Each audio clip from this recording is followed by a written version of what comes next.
রাহমাতাল লিল আলামিন। এই পবিত্র শাহবান চাঁদ আম্মা আয়েশা সিদ্দিকার ঘরের মধ্যে রাতের বেলা ঘুমিয়ে আছে।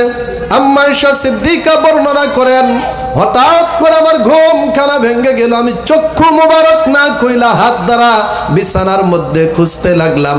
বিছানা গরম, কিন্তু নবীকে খুঁজে পাই না। সুবহানাল্লাহ কোন। ওরে আমার জেনাইগাতির আব্বারা, শেরপুরের মুসলমান শুনো, আম্মা আয়েশা সিদ্দিকা বলে আমি চোখ মুজে থাকলাম। চোখ মুজে তাইকে আমি খুঁজতে লাগলাম, দেখি আল্লাহর নবী সাল্লাল্লাহু আলাইহি সাল্লামকে বিছানার মধ্যে পাই না। আপনার নবী, আমার নবী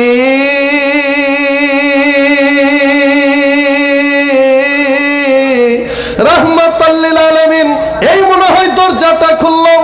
আয়েশা বলেন, আমি হঠাৎ করে চোখ করে চোখটা খুইলা দেখলাম রাত্র গভীর রজনী। এত রাইতে রাহমাতাল লিল আলামিন ঘর থেকে বাইর হয়ে কোথায় যায়?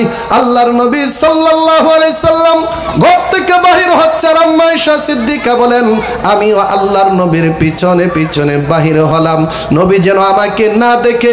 এই জন্য নবী থাকে সামনে, আমি একটু পিছনের দিকে থাকি। আল্লাহর নবী রাহমাতাল লিল আলামিন হাইটা হাইটা যায়, আমি আয়েশা আল্লাহর নবীকে পিছন থেকে ফলো কইরা আমি দেখতে থাকি। ইয়া রাসূলুল্লাহ সাল্লাল্লাহু আলাইহি সাল্লাম অন্য কোন স্ত্রীর ঘরে যায় কিনা। দেখতে দেখতে আপনার নবী, আমার নবী অন্য কোন স্ত্রীর ঘরে যাই না, জান্নাতুল বাকিতে দাঁড়াইয়া আপনার নবী, আমার নবী নিজে জান্নাতুল বাকি গোরস্থানে যেই সমস্ত কবর ছিল তাদের কবর, তাদের রওজাগুলা জিয়ারত করতেছিল। কোন সুবহানাল্লাহ।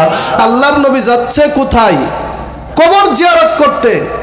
তাহলে বোঝা গেল নবী সাল্লাল্লাহু আলাইহি সাল্লাম যদি নিজে কবর জিয়ারত করে, আমাদের জিয়ারত করার দরকার আছে না নাই? সবাই কয় না আছে না নাই? আছে। কবর জিয়ারত করা স্বয়ং আল্লাহর হাবিবের সুন্নাত, মাজার জিয়ারত করা স্বয়ং মুসা নবীর সুন্নাত। চিল্লা এখন সুবহানাল্লাহ। আল্লাহর হাবিব ওই জান্নাতুল বাকিতে ইলাল বাকিউল গারকা, জান্নাতুল বাকিতে গিয়া ওই যে আয়েশা পিছনে দাঁড়ায় আছে। এখন আয়েশা বলে, আমি দেখি নবী কি করে। আল্লাহর হাবিব হাতখানা তুইলাম, আল্লাহর দরবারে ফরিয়াদ করে বলে, আল্লাহ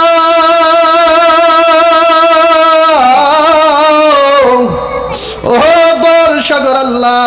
দীর্ঘ টাইম মুনাজাত করে আম্মা আয়েশা সিদ্দিকা বলে, আমি তাকিয়ে দেখতে লাগলাম, পিছন থেকে দেখলাম আল্লাহর নবীর পা মোবারক ফুলে গেল।